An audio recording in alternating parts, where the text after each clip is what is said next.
Someone tell Nicole she labeled the folders backward again, Dave muttered, loud enough to be heard across the open floor. The VC laughed, one of those polite, I have money and no spine chuckles, and sipped from a glass bottle of some designer water. Dave kept going. She's like a glorified admin with opinions. We keep her around because she's too boring to steal from us. I was behind the glass wall of the conference room when I heard it, not hidden, not snooping, just forgotten, like usual. I was updating our MSA revision tracking log because, fun fact, our legal team never learned version control and prepping risk documents for the acquirer's third-party audit team. The same acquirer Dave was trying to woo with big talk and fake polish. The same one that needed our internal systems to not look like a house of cards glued together with marketing buzzwords. I didn't even flinch when he said it, just kept typing. I'd gotten good at that, hearing garbage and pretending it was white noise. Still, something about that phrasing stuck in my teeth. Glorified admin. As if 6 years of building the compliance framework from scratch was just colored tabs and calendar invites. Before we go further, real quick, if you're listening and you've ever been underestimated in a job you basically built with your bare hands, subscribe and like this story. It helps the team here keep doing what we do, telling the real ones. And hey, it's free catharsis. Win-win. Anyway, back to Dave. That day wasn't the first time he'd said something like that. But it was the first time he said it while I was finalizing the contract language that made our $200M buyout possible. I'd been leading operations since the year we had folding tables and post-it note org charts.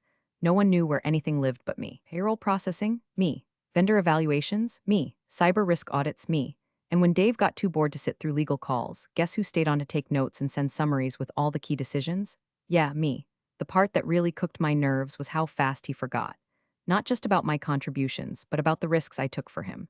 Like when I flagged a potential IRS misclassification that would have torpedoed our Series A. He told me to ignore it. I fixed it anyway, quietly. Didn't ask for credit, never got it, or when I restructured our vendor contracts to avoid a breach of exclusivity. His response, make it look pretty before I show it to investors. Pretty, right, but I wasn't bitter, I was practical, I wasn't there for applause. I was there because I liked clean systems and things that worked. That's it, I didn't need champagne, I needed peace. And for a long time, I thought that would protect me. That if I kept things running smoothly, if I didn't rock the boat, they'd keep me on through the acquisition. Maybe even offer me a sliver of something, an exit bonus, an advisory contract, hell, a LinkedIn endorsement. I didn't want the spotlight. I just didn't want to be erased. Which is why the next thing that happened shifted something in me.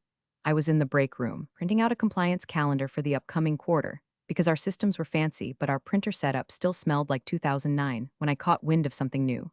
Dave was talking to our HR director, voice low but not low enough. She's asking about buyout shares, he said, scoffing. Honey, you think I'd give a low-level employee a piece of the pie? She should be grateful we gave her a paycheck this long. My blood stopped moving, just stalled in place. Not because of the insult, I could weather that. It was the certainty in his voice, the way he was so sure I'd never question it, that I'd just nod, smile, and keep labeling folders backward. That's when I realized Dave didn't just underestimate me. He forgot I existed, and people who forget you exist, they never see you coming. I waited until the end of the day, not because I was scared, but because I didn't want an audience. That was the difference between Dave and me. He performed, I documented. I'd been at Meriton longer than any of his flashy growth hires. I'd written the internal playbook. I knew how things moved, how things got signed, and more importantly, who actually mattered when paper met pen. And yet, here I was rehearsing a single sentence in my head like I was asking him to prom. If the acquisition goes through, is there any kind of participation plan? For longtime team leads, that's how I phrased it, calm, measured. I even softened my voice a little, which made me hate myself more than him for a second. He was at the minibar in his office, pouring one of those bourbons with a wax-dipped top, like a man cosplaying as important. He didn't even look at me when he answered. Honey, he said, and it already felt like a slap. You think I'd give a low-level employee a share? He chuckled like he'd just delivered a punchline, then tossed the cap back on and finally glanced up. Nicole, come on, you're not, you've been great, really, but this level? This is for founders, for people who took risk. You've always been a stabilizer, not a multiplier. You know what I mean? I didn't. I didn't know what the hell he meant. I just knew I wanted to put the cap from that overpriced bottle directly through his laminated motivational poster that said disrupt or die. My jaw locked. I felt that heat crawl up my spine, one that always shows up half a second before a scream or a resignation letter, but I tamped it down. Took risk? I finally said, my voice flatter than his dumb whiskey. I took a pay cut to help build this company before you had revenue. I personally negotiated our first 3 vendor contracts. I wrote the very MSA that's making this acquisition legally possible. You drafted it, he said, waving a hand. Legal wrote it. No, I said, I wrote it, they proofed it. That made him blink just for a second. Then the smirk returned. Well, anyway, he said, shrugging, it's all gonna work out. You'll land somewhere good. There's always operations jobs at places that need stabilizers, that word again. Stabilizer, like I was a damn paperweight with a pulse. I didn't say goodbye, I didn't even close the door. I just turned and walked out like my shoes had a mission of their own. But inside, I was crumbling. Not because he called me low level. I'd been called worse. I'd cleaned up the messes of men who made PowerPoints with buzzwords they couldn't define. I'd fixed invoices that would have gotten us blacklisted. I'd watched interns who couldn't find their own inbox get equity because they crushed it on TikTok brand. No, it wasn't the insult. It was that, somewhere deep in my spine, I'd believed I mattered. Not for the praise, Dave didn't know how to give it, but for the impact. I thought the work itself would earn something real. And now I was standing in the parking garage, car keys in hand, teeth grinding, realizing that I had made the classic mistake, thinking you can logic your way into fairness. You can't. You don't earn equity by being good. You earn it by being seen. And Dave had made it crystal clear. I was invisible. That was the laugh that cracked everything open. The kind that echoes in your brain until it turns into a battle cry. Because the thing Dave didn't know, the MSA he called legal fluff, I still had the original version, the one with my name on it. And unlike his memory, contracts don't forget. The calendar invite just said quick sync HR, no agenda, no context. Just a 30-minute block dropped in my schedule at 9 a.m. on a Tuesday. I stared at it for a full minute, my thumb hovering over the decline button like it might set off an alarm. Already knew what it was. You don't schedule a quick sync with someone you've worked beside for 6 years, built systems with battled audits with, unless you're about to say something you don't want on Slack. HR was already seated when I walked in. So was Dave. That told me everything. Nicole, he said, with the fake smile he usually saved for trade shows. This is hard. No, Dave. What's hard is keeping your face still when your stomach is trying to fold in on itself. He kept talking. You've done incredible work here, truly foundational stuff, but as we pivot toward the acquisition, we're streamlining some of our operational layers. Unfortunately, that means we're restructuring a few roles. My role, restructuring like I was a broken patio chair. There was no performance warning.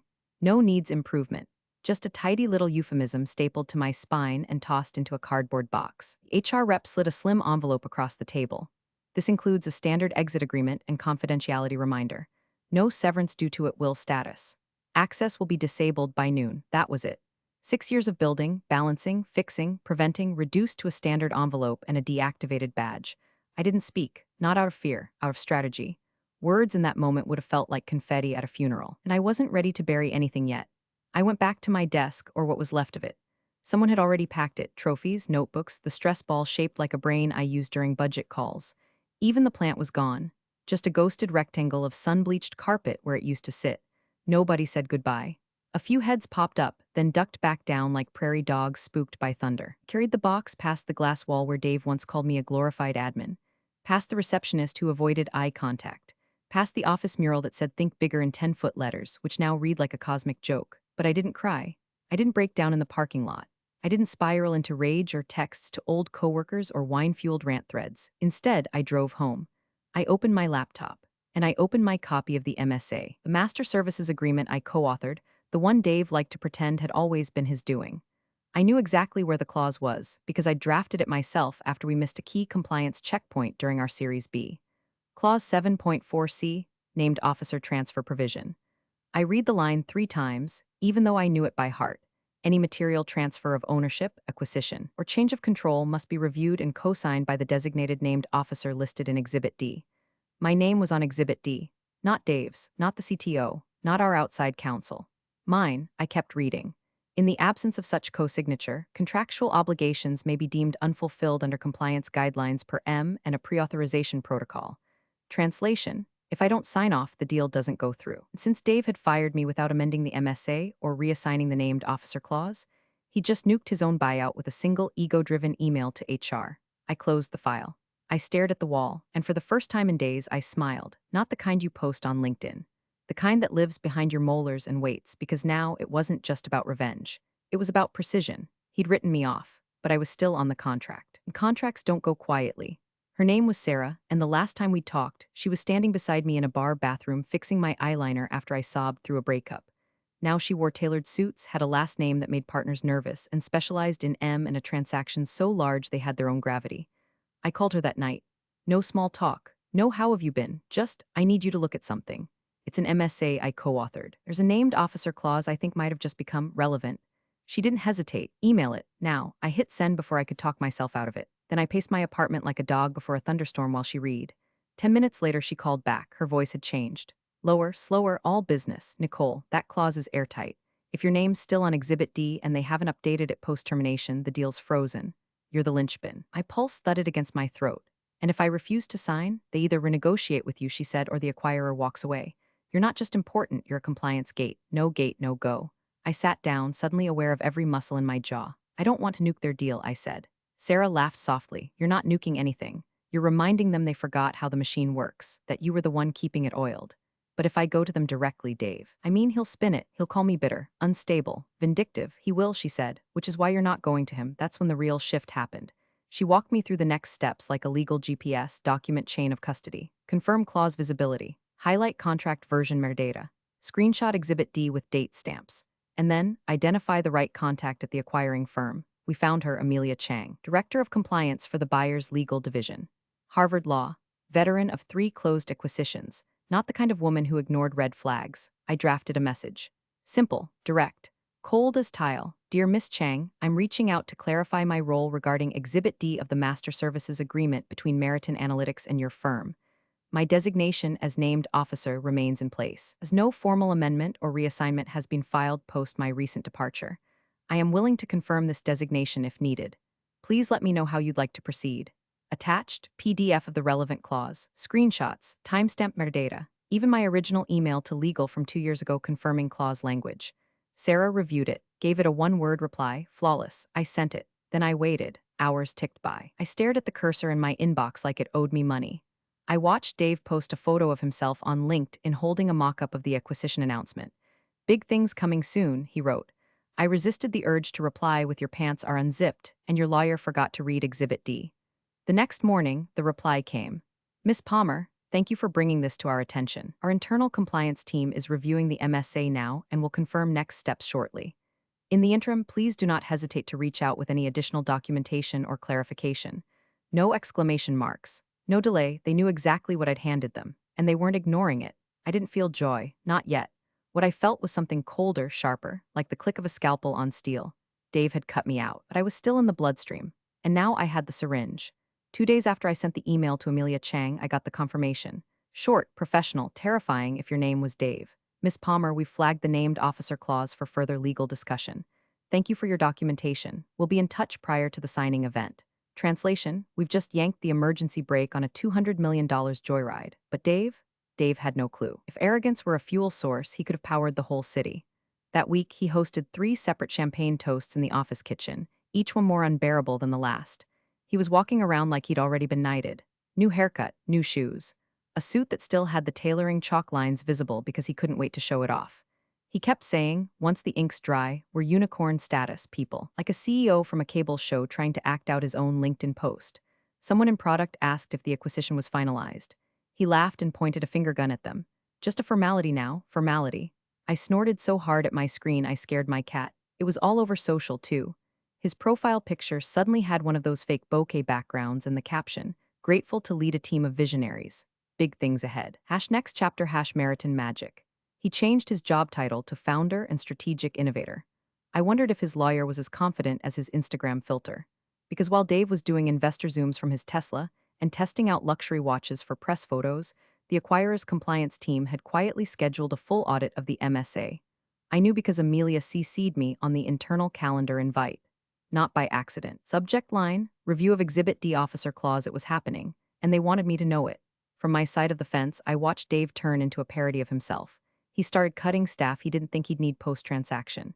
He fired 2 junior analysts in finance and said their duties would be automated after acquisition.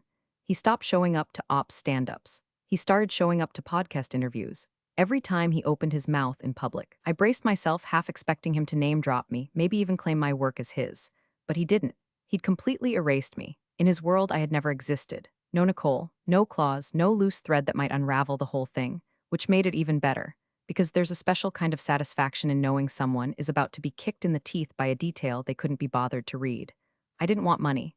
Not really. I didn't even want revenge, if I'm honest. I just wanted recognition, not the public kind. The kind that stares a man in the eyes while he realizes, too late, that he wasn't the smartest person in the room. That someone he dismissed was the one holding the pin on his victory balloon. So I sat there, sipping wine out of a chipped mug, watching him post stories from what looked like a pre-deal celebration dinner. A dozen wine glasses, fancy napkin folds, that smirk he wore when he thought the world owed him applause. I swiped past it and opened the email thread again. The one confirming they'd found the clause, confirming I was still listed. I didn't need to post. I didn't need to shout, because soon enough, they'd be the ones asking for my signature. The official meeting invite went out on a Thursday afternoon. Subject line, Merit and Acquisition Final Signing plus Press Readiness. Scheduled for the following Monday. In person. No Zoom. No quick sync, just suits, signatures, and seven-figure wire transfers. Dave posted a boomerang on Instagram of him clinking a glass of champagne with someone who looked like he named his kid after a yacht. Caption, locked and loaded. Final countdown. I didn't get an invite. Of course I didn't. I wasn't on the payroll. I wasn't on the org chart. As far as Dave was concerned, I was somewhere out in the ether, trying to freelance my dignity back. But I had eyes everywhere. A junior exec I used to mentor, Sammy, pinged me that night. She was still at Meriton, and while she didn't say much, she didn't have to. Is it true you were the named officer? My reply, why, did someone finally read the clause? She just sent back a skull emoji. Then, a few minutes later, legal looks nervous. I heard Dave yell something about a clerical oversight and then lock his office door. His lawyer's pacing like he's trying to hatch a time machine. Clerical oversight. That's how they were framing it. Turns out, in all the excitement of firing me, Dave's lawyer never formally updated the MSA. No amendment. No resolution to reassign my authority. No Exhibit D substitution. They assumed it would get cleaned up during final doc prep. It didn't, and now it was too late. The acquirer's compliance team had flagged the issue in their red line doc, but didn't say anything publicly. They were waiting for the meeting, for the signatures, for the moment Dave tried to bluff. That weekend, while Dave chartered a flight and posted a photo of himself in mirrored aviators like a sad tech Don Draper, I got an email from Amelia Chang. Miss Palmer, if available, I'd appreciate the opportunity to briefly connect prior to our final meeting on Monday. A member of our compliance group may wish to speak with you directly. I confirmed availability. She didn't send a calendar link, which told me everything. They weren't just acknowledging me, they were bringing me in. I had two choices: wait until the roof caved in and enjoy the echo, or walk into that room with the hammer in hand. So I packed my original copy of the MSA, the version I'd printed after legal finalized it, back when I still had access to the printer settings that mysteriously only worked when you threatened to unplug them. I printed Exhibit D on its own sheet, slipped it into a folder with my name highlighted. Monday came. Dave arrived first, of course. He wore a navy suit that fit like it had been poured onto him and brought a leather folio he never opened. The room was full of handshakes, chuckles, investor backslaps. He looked like a man 2 seconds from calling himself the talent. Across the table sat the acquiring team, polished, quiet, surgical, and seated among them. A woman I'd never met in person, but instantly recognized from her LinkedIn headshot. Amelia Chang. She didn't smile when she saw Dave, but when she looked toward the back of the room, she made a subtle gesture. Not to him, to me, because I was there. I hadn't walked in with the main group. I hadn't flashed my name tag or made small talk over bagels. I waited, observed. Let the delusion play out a little longer, until the moment when signatures were about to be exchanged. Until the moment when Dave leaned back in his chair and said, "All right, let's make some history." And that's when Amelia raised her hand. "One last thing before we proceed," she said, voice calm as glass. "There's an outstanding item in the MSA that requires clarification." She pulled out a copy, flipped to Exhibit D, tapped a name. The room fell quiet. I stepped forward. Dave's face did something I've never seen before. It emptied, like someone unplugged the man. "Nicole," he said, "just my name." But it came out like a question he never wanted to ask. Too late. I was already pulling out my folder. It started like every other dog and pony show I'd ever witnessed, only this one came with embossed folders and monogrammed pens. There were printed agendas, branded notepads, even a custom pastry tray in the corner shaped like the Meriton logo. Dave stood at the head of the table like he was hosting the Oscars, cracking jokes about legacy and innovation like he'd written a startup Bible no one asked to read. "Hard to believe we started with 4 desks and a busted Keurig," he said, grinning. "And now we're here, ladies and gentlemen." The Unicorn Club. Laughter. Light applause. Even the acquiring team gave him polite smiles, kind you offer toddlers showing off a drawing of a horse with 7 legs. I was sitting quietly near the edge of the room, unannounced. The acquirer had added me to the attendance list, technically, but not to the roster Dave had reviewed. Amelia insisted I be in the room. I didn't argue. Dave never looked in my direction. Either he didn't see me or couldn't process the fact that I existed outside his little narrative of triumph. The signing began, one by one. Key documents slid across the table. Investors leaned forward. Phones were raised for behind-the-scenes shots. Dave's signature scrawled across pages with a flourish like he was autographing history. And then, a pause. It was almost too small to notice. The acquirer's lead counsel, a man named Marcus with the calm demeanor of someone who's destroyed empires before breakfast, rested his hand on the folder and said, "Before we continue, there's one section that needs to be confirmed." He opened the MSA, turned it precisely to Exhibit D, slid it halfway across the table to Dave. "The signature is still required." He tapped the name. Mine, Dave blinked. His fingers twitched. I thought that got amended. No formal amendment was filed, Marcus said evenly. Your legal counsel did not submit a revision or updated Exhibit D. Our compliance team verified last week that this clause remains active. Silence dropped like a sandbag. The investors leaned back. Dave turned to his lawyer, who was already flipping pages like he could will a different version into existence. I sent you the revised one, Dave hissed. You told me we were good. His lawyer's face turned a shade that's normally reserved for oxygen-deprived swimmers. You sent me a draft with her name still on it, he muttered. Flagged it for internal follow-up. You said she was handled. I assumed Marcus held up a hand. Let's stay focused. This is a legally binding clause. Without the named officer's signature, the transfer of control is non-compliant with pre-acquisition conditions. The air shifted. No more champagne chuckles. No more investor nods. The room had flipped like a current reversing. Everyone was watching Dave now, not with admiration, with curiosity, caution. He looked down at my name like it was a curse carved into the contract. I stood slowly. No rush, no drama, just presence. Dave looked up, startled. Why are you even? She's here at our request. Amelia interrupted, stepping in with professional poise that cut through the tension like a scalpel. We contacted her directly once the oversight became clear. She holds the title per the unamended contract. But she's not even with the company anymore, Dave stammered, sweat starting to form along his hairline. Correct, I said, voice cool. Which makes it remarkable that I still have legal authority over the largest transaction in your company's history. He didn't speak, just stared. His lawyer leaned back like gravity had finally hit him. Marcus folded his hands. So the question is simple. Has she been contacted for signature? The room waited. Dave looked around like someone might save him. No one moved. And then, finally, swallowed hard and muttered, apparently not yet. Dave did what men like him always do when the floor cracks beneath their Gucci loafers. He pretended it was part of the dance. He laughed, not loud, not casual. That weird brittle chuckle that sounds like it's trying to find its way back to confidence. Guys, come on, he said, waving a dismissive hand over the contract like he was shooing a fly off a grill. That clause is outdated. Nicole's not with the company. We've moved on from that structure months ago. It's irrelevant now. He looked to Marcus, the acquirer's lead counsel, waiting for the nod of agreement that never came. Marcus blinked once, slowly, then said, we haven't. 3 words, that's all it took. The investors, who were already pulling back like guests watching a wedding cake topple, stiffened in their seats. The CFO went pale. Dave turned to his own lawyer, who by now looked like he was trying to remember whether malpractice insurance covered misplacing a clause that could derail a $200M deal. His lawyer leaned over and whispered. And though he meant it for Dave's ears only, the room had gone so quiet we all heard it. Oh no. Who did you fire? That was my cue. I stepped through the side door, calm as sunrise, in the navy blazer I hadn't worn since our series A Closing Dinner. No theatrics, no strut, just presence, real and undeniable. I held a slim leather folder under my arm, the kind executives used to pretend they aren't sweating, and inside it, a clean copy of the MSA, my copy. Dated, highlighted, notarized, with Exhibit D flagged by a cheerful little tab that said still me. Hi everyone, I said, loud enough to carry, soft enough to sting. Just wanted to make sure I wasn't needed before I headed out. Dave spun around like someone had tasered his spinal cord. Nicole, he said, my name flat and unfinished. Like he'd just remembered I had bones. I thought you weren't, he started, then shut his mouth halfway through the sentence, probably realizing anything he said next would be carved into legal transcripts. Amelia rose slightly from her chair and gestured to the empty seat beside her. You are, in fact, very much needed. I walked forward, heels clicking louder than they had any right to in that carpeted room. Dave stared, eyes ping-ponging between me and the folder like I might pull out a grenade. I didn't sit immediately. I just opened the folder, flipped to Exhibit D, and laid it gently on the table. My name, in ink, in print, in force. Dave's jaw clenched so hard you could have cracked walnuts on it.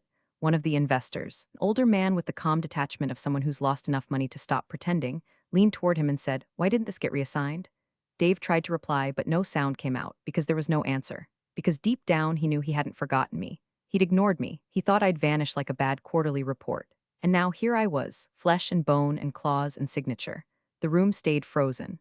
All eyes shifted from Dave to me. Waiting, the person he called low level, the stabilizer, the glorified admin with opinions. And now, the only person who could close his deal. I didn't rush. I sat down slowly, like someone who knew the next 5 minutes were already written. Like I had rehearsed this moment in the quiet of my kitchen, while sipping gas station wine and staring at a copy of Exhibit D with a highlighter in one hand and a receipt for my self-worth in the other. Dave looked at me like he still hadn't decided whether I was a hallucination or a threat. I smiled politely, crossed my legs, then I opened my folder and slid a second document across the table, not the MSA. A single-page addendum, typed in 12-point, double-spaced, plain and brutal. It had 4 points. Backdated severance, commensurate with my tenure and responsibilities. an equity share, equal to what was promised verbally in the 2020 informal retention talk, and documented via Slack messages, which, yes, I had screenshots of. Public acknowledgement in the acquisition press release of my role as head of operations and co-architect of Meriton's compliance infrastructure. Immediate and permanent removal of David L. Grant from any advisory or strategic role post-acquisition. Dave's mouth opened. Marcus didn't let him speak. He leaned forward, read the page, nodded once, and said, "That's acceptable to us." Just like that, no negotiation, no counteroffer, no tantrum. Dave turned to him, voice strained, "You can't just cut me out of my own company." Marcus raised a hand again. "Your company failed to meet pre-closing compliance. Miss Palmer's cooperation is now necessary. You created the liability. We're solving it." Amelia slid a pen toward me. Dave's lawyer slumped back. Defeated, one of the investors let out the kind of sigh usually reserved for crashing stock tickers. I signed. The ink barely dry, Amelia slid the acquisition packet toward Dave. He looked at the page like it had teeth, but he signed. What else could he do? He had no clause, no leverage, no company without me. I stood, gathered my things, and tucked the addendum back into my folder like a finished spell. As I turned to leave, I caught one last glimpse of Dave, still sitting there, staring at my name next to his, two signatures on the same deal, only one of them written in control. He looked stunned, hollow, like someone just told him the lottery numbers and then reminded him he never bought a ticket. I didn't say goodbye, that would have implied we'd had something worth ending. But I did pause at the door. I looked over my shoulder, met his eyes, and said, "Honey, the clause didn't care about your opinion, just my title." Then I walked out, still the named officer, still not low level, and this time they all saw me. You're the real MVPs of the office jungle. Thanks for watching. Smash that subscribe button, or the coffee pot might just forget your next brew.